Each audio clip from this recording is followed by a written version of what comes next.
Yo, hey guys, welcome back to another video. And you probably seen this video floating around the internet for a while. It's like from New York, where like a white chick was on the bus and a bunch of black ladies were yelling at her, right? And she waited until the last second to leave the bus to call them the N-word. And they started freaking out, trying to claw the doors open, like Call of Duty's. I was like, they're trying to peel the door open, but at no use. I'll show you the clip right now. Girl, next time somebody hit your nigga, you supposed to beat their ass. Bye, bitch! Bye, bitch! Oh, they cocked. Go to the next call. Bye, bitch!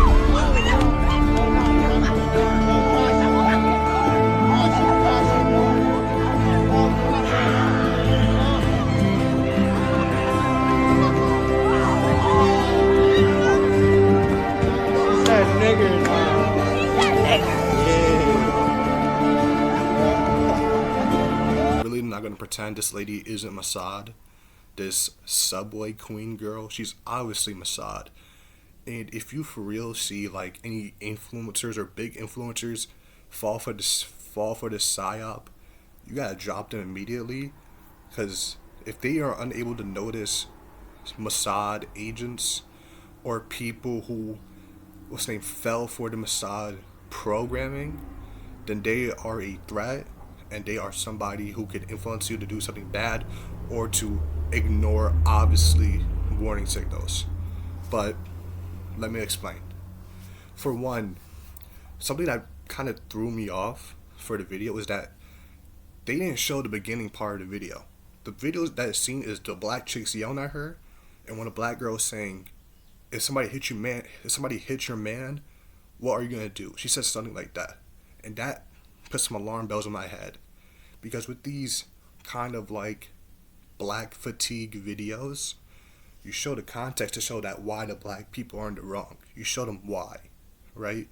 But for this lady to cut that out completely, or for the main video of this entire incident to not have its context shown, to make the black girls even look more bad, it's just so odd. Because you would show that these black chicks are bad, and that other than yelling at the girl, they deserve to be called at, right? But they didn't show that part. They didn't show when the black girls caused the incident, which makes me think the white chick caused the incident. But that's gonna be probably a thing for later. But look at this.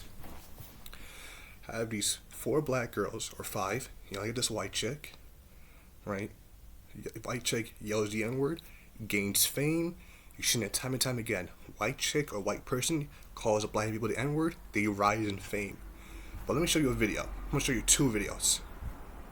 It's the first of the month. I break my teeth and count up.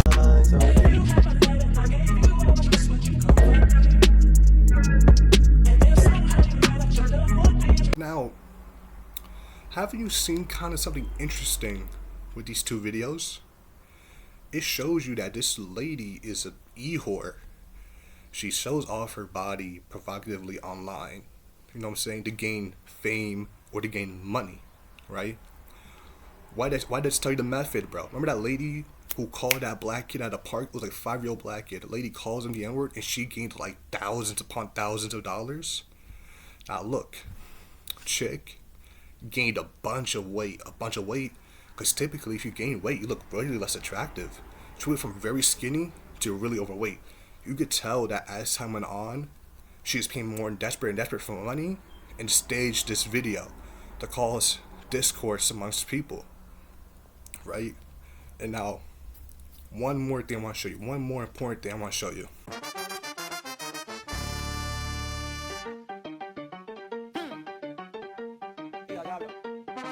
Now look at this. Previous whore creator makes a video from a long time ago. Notices that her fame levels haven't really gone up, her clout levels haven't really gone up that high, right? So she stages a video of her being racist, and guess what? She's a race mixer, a previous race mixer. Like a race mixer is saying the N-word is no different from a black person saying the N-word, because of their proximity to black people, basically. Obviously, I'm talking about from the minds of these viewers, of these racist white viewers seeing this video and be like, oh yeah, you go girl. But look at this. Here's a Mossad angle. Why I think this helps works within the Mossad's main plan of discourse amongst Americans. Because what better way to destroy a nation than for its inhabitants to hate each other? If the inhabitants of a nation hates each other, despises each other, or grows fearful or wary of each other, what does that do? It makes the nation weak. This little psyop thing, like so many people, I think like there is a good amount of people, real life people, who think this situation is real. But if you look at this woman's account on TikTok and look at her comments, it's all like simps and bots. Now, if you're being supported by simps and bots, it just shows where you're at. It just shows what your intelligence levels is. It just shows what side you shouldn't even be on. So wrap this up. You have a fat chick, desperate for clout, makes one more desperate move. So, you know what I'm saying? And it's working too. She's getting a lot more followers, a lot more attention from this thing. And guess what? Let me show you one more video.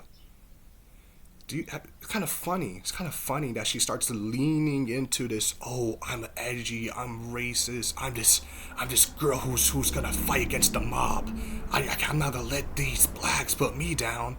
So she's leaning towards the whole I'm the racist guy. I'm like the trained version of the get that N-word bitch off the plane guy. Like it's just so fucking obvious. This was just a cash grab for a desperate attention. Mossad agents were like, hey, $7,000, start some discourse amongst Americans, make Americans uneasy with each other, try to make it normalized to be saying these words to start issues, and it will help y'all get a little more clout.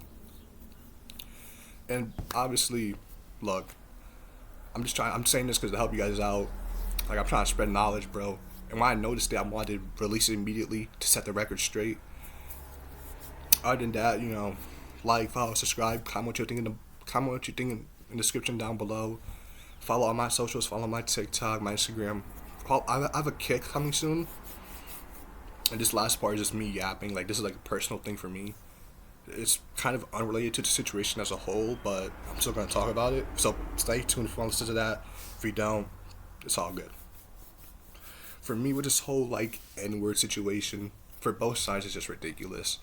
To care about such a word as a black person or minority, it's just like there's so many things to fight for. Like, why is that the hill you want to die on? Like, that's the thing you want to die for? Is that the thing you want to argue and fight over? There's so many other things like voters' rights, social stigmas, negative perception for minorities. It's about sticking together. Like fuck it, fuck them, fuck whoever bitch ass racist wants to say it. It's just stupid to die over. For the racist people, like people who are edgy, like, oh my god, bro, First Amendment rights, of course. Oh my god, bro, let me say what I want to say. Yeah, of course. But at some point, it's just not worth it. Like, for every time a white guy has to say nigga, he has to justify saying, oh man, bro, it's just a word. I don't mean it that way. It's just so dumb to fight over. Like, because what are you fighting for? To say nigga? Like, one word out of the billions and billions of other words to fight over? That's the thing you want to die for? That's, like, the thing you want to argue over? There's so many things to, like, stand on business for. Like, stand on business for Christ. Like, yo, I believe in Jesus Christ no matter what. I stand on that. Oh, I disagree with abortion completely. I stand on that. But staying on just saying nigga, oh my god, that's the thing you fight for? Out of all the things to fight for, that's the thing you choose to fight for? So I just think it's ridiculous for both sides. You know what I'm saying? Like, it's just dumb. And again, everything you see within the world, all the psyops, all of this conflict, it just takes you away from God, even further and further away from God. Because the more you normalize evil in arguments and fights, is the more you normalize evil things happening. With this whole Epstein Island thing, this is like just a bigger scale of the Diddy parties, a bigger scale of all the war crimes you see in the world. It's just something that's supposed to take you away from God and to normalize being cruel and evil. But this mindset a lot of people have is that the world is cruel, so I am cruel. You know what I'm saying? But at the end of the day, it's not about love. Follow all my accounts, like, comment, subscribe, share the video, and peace out. I love you.